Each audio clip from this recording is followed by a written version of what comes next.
Hey guys, so today we are talking about early American administration, which pretty much just means George Washington and John Adams, talking about their presidencies and who they were and what happens in the main events of their presidency. Okay, so our first president, George Washington. Hopefully, you have heard of him at least once or twice before. He is going to received the highest number of votes in the Electoral College, will be elected president in 1788. He's going to serve for 2 terms. John Adams will be elected his vice president. And he is going to be the only president that removed appointed government officials. That removed appointed government officials. He appoints his own cabinet. That's going to set a precedent. Then for the following presidents, the idea of having people who are kind of experts in particular areas and that they're the ones that are advisors on key points. So Thomas Jefferson, who headed the Department of State, Alexander Hamilton headed the Treasury, and then Henry Knox, Secretary of War. One of the first main acts of his presidency is the Judiciary Act of 1789. It's going to establish a federal district court in each state with 3 circuit courts to hear appeals. Then the Supreme Court is going to have the final judicial say. So essentially, it sets up that flow chart pretty much of the courts of how everything goes together. Okay, so the Bill of Rights is going to be added to the Constitution. They're the first 10 amendments to the Constitution. And initially, they submitted 19 amendments. Only 10 of them are going to be approved. They'll be passed in 1791. And this was to get the anti-federalists on board with the Constitution being passed, that they wanted to make sure there were certain liberties and freedoms that were secure from the government and that they couldn't be infringed upon. And so that became the Bill of Rights in order to get them to agree to the Constitution. It helps to basically protect individual rights against an oppressive government is essentially what they're trying to do. All right, Hamilton, Alexander Hamilton. For those of you that are obsessed with the musical, you'll just know all about this. I'll talk about this and be like, Miss Bell, I know all of this. He is going to make a financial plan that is trying to give the United States room to work financially because our economic situation is not fantastic at this particular moment as George Washington is becoming president. So the first thing is public credit, which is going to redeem and assume state debts, that the state debts from the Revolutionary War and thereafter are then going to become federal debts. So rather than individual states trying to pay for these debts that help to create the nation, that the federal government is going to assume them. And there's going to be states like Virginia that had paid off all their debts, and they're really salty about taking on more debts of other states and not being happy about it. The creation of a national bank. The bank is going to be created that is going to be owned by private stockholders and the national government kind of in conjunction. They're going to be able to make loans to merchants. They're going to handle government funds. They're going to issue bills of credit. And it allows the government to have some control over the economy and kind of the direction of what's happening to it at this particular moment in time. But the opposition to Alexander Hamilton is going to be like, the Constitution doesn't say that the government can have a bank and they don't have those powers. And so you can't just make those powers, and that just feels darn tootin' rude. And then lastly, raising revenue through tariffs, aka a tax on imported goods. And this is going to back the manufacturers in the Northeast, because if you're taxing imported goods, people are going to buy goods made here in the United States more than they're going to buy goods made from Europe or Asia or wherever, because it's going to be cheaper for them, and it's supposed to help to spur manufacturing here in the United States in business because people are buying their goods more than other goods. Okay. So that's just showing, that's a video clip from from 2019. I forgot to delete it. That's fantastic. But that's just showing you Hamilton's system of public credit. Okay. Whiskey Rebellion. Now I'm intrigued if I delete the other ones. It's just not that one. Awkward. Okay. So another part of Hamilton's financial plan is going to be raising taxation in other areas. And one of those areas is going to be whiskey. So Western farmers are going to be upset about the taxes going to be raised on whiskey because this particular group of individuals, they would take their corn, their rye, their grains, and because, those things only stay good for so long, and turn them into alcohol because that helps them to earn a profit. Alcohol can stay good indefinitely if it's stored correctly to a certain degree. And this is going to also allow them to ship their product easier because, you don't have to worry about poor storage. You don't have to worry about, all these different things that allows them to make money. But Hamilton is going to put an excise tax on alcohol, and those Western farmers in Pennsylvania are going to be really upset about that, and so they're going to protest it in 1794. They're like, nah, we're going to get together and we're going to say none of these taxes. And President Washington is going to lead the militia into, that's him right there, leading the militia into, oh no, into Western Pennsylvania, where they are going to quell the rebellion and take it down. And so you're seeing this idea of the question between, states deciding what they want to happen versus the federal government, what they're saying is happening. And so this kind of dichotomy between, state and federal power of like whose power is the bigger authority, which at this point, George Washington is going to say the federal government has the bigger authority, comes in and, his big white horse with all these militia and says, no, pay your taxes. And so they do. All right, the French Revolution divides America. So France at this particular point, they had a king, and the king was truly, utterly terrible. Like, they had a series of kings that were just like really spending tons of money, not being overly fantastic. And so they're going to go into a revolution. Initially, that revolution is going to be very democratic and, trying to put a democracy into place. And then it turns into just like a large scale bloodbath where they're just like guillotining everyone. Like first, like the royal family. And then they're like, you know what? Other people who were also, connected to the royals and clergymen, and like they're just cutting everyone's heads off and just like getting real aggressive. And Americans are like, whoa, well, we won. Could make money if we, supply them with stuff.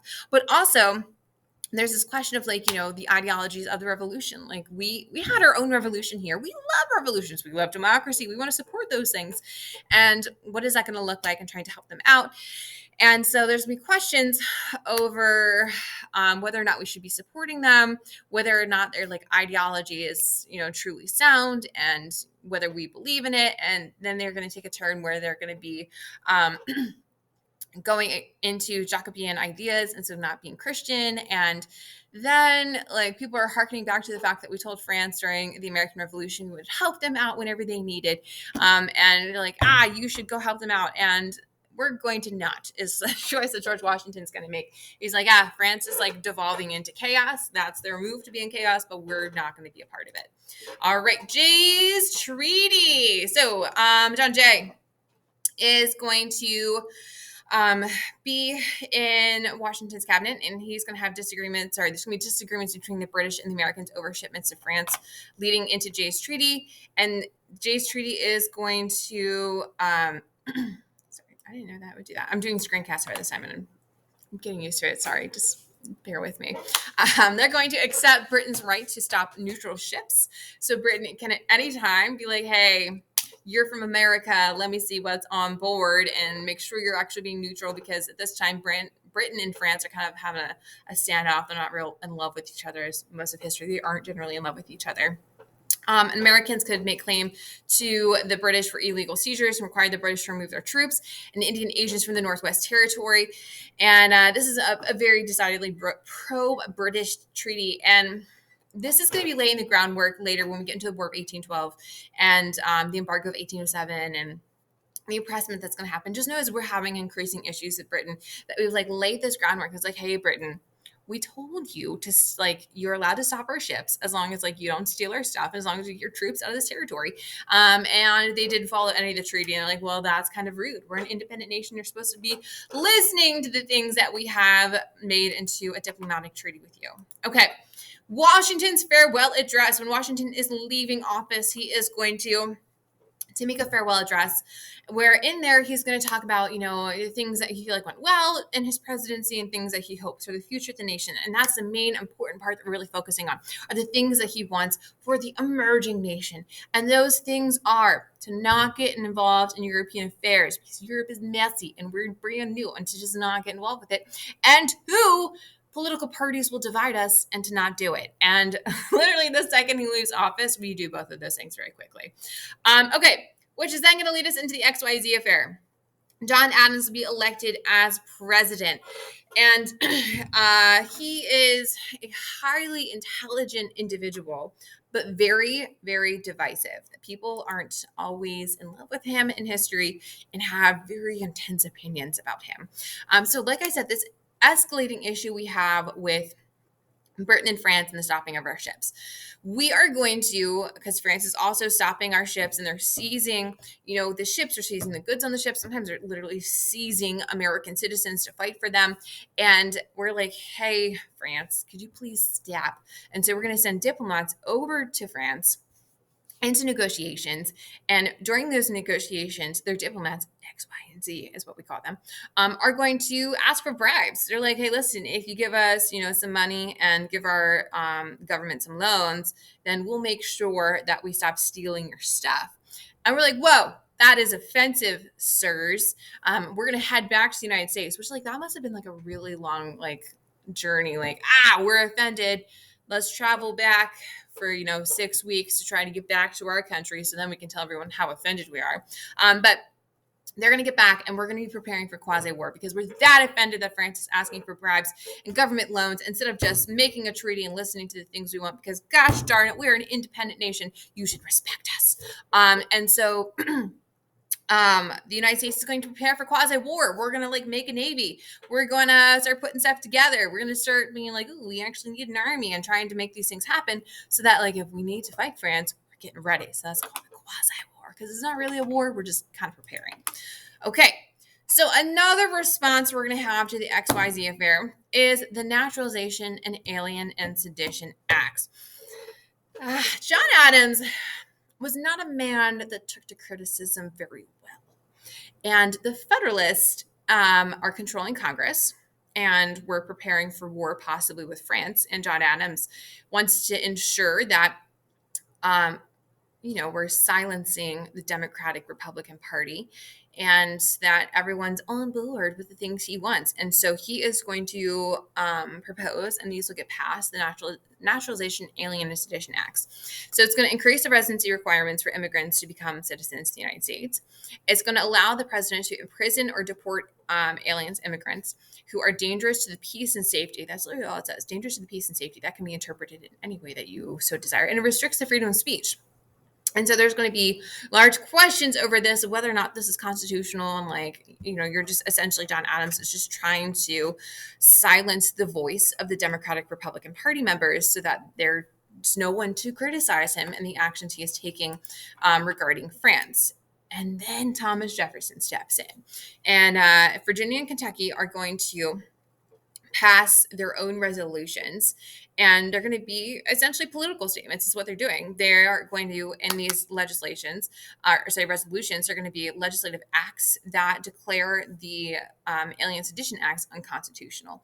And it's kind of a voiding of those acts. They're like, that's not what we're going to do here in Virginia and Kentucky. No, thank you, sir. And so they're going to argue in these resolutions that states have the right and duty to declare unconstitutional any acts of Congress or the president that are not authorized by the Constitution. And so, yet again, we're getting this question of federal versus state governments, of who has the power and who makes these decisions. This is going to be an increasing issue as we move forward, especially regarding the issue of enslaved individuals in the place of slavery, deciding where those things lie and who has the power to make these decisions. This is going to become an increasing issue moving forward. Okay. Then we get to the Peaceful Revolution of 1800. This is way less exciting than its name suggests, I think. So this is just where you're seeing a peaceful transference of power that John Adams is going to run for presidency again. Doesn't get reelected. His opponent, Thomas Jefferson, is going to win. So we're switching from, George Washington unofficially was a Federalist. John Adams was a Federalist. And Thomas Jefferson is a Democratic Republican. So you're seeing this peaceful transference that someone from a different political party and a different view has a different direction for the nation that they want to take things is going to be elected into power. And it didn't take, a revolution. It didn't take a war. It didn't take a coup d'etat. It didn't take anyone's head being chopped off. It was just really hey, we elected a new person to be in charge. And that's all it took, beauty of checks and balances and a democratic government. All right, so the Federalist Party. So I'm going to talk about the Federalist and Democratic Republican Party really quickly. So the Federalists, for this time frame, they're the liberals. This is a really loose, liberal. Okay, if they were in 2021, you'd be like, whew, they are conservative. But for their time frame, they were liberal. They are going to be mostly led by Alexander Hamilton.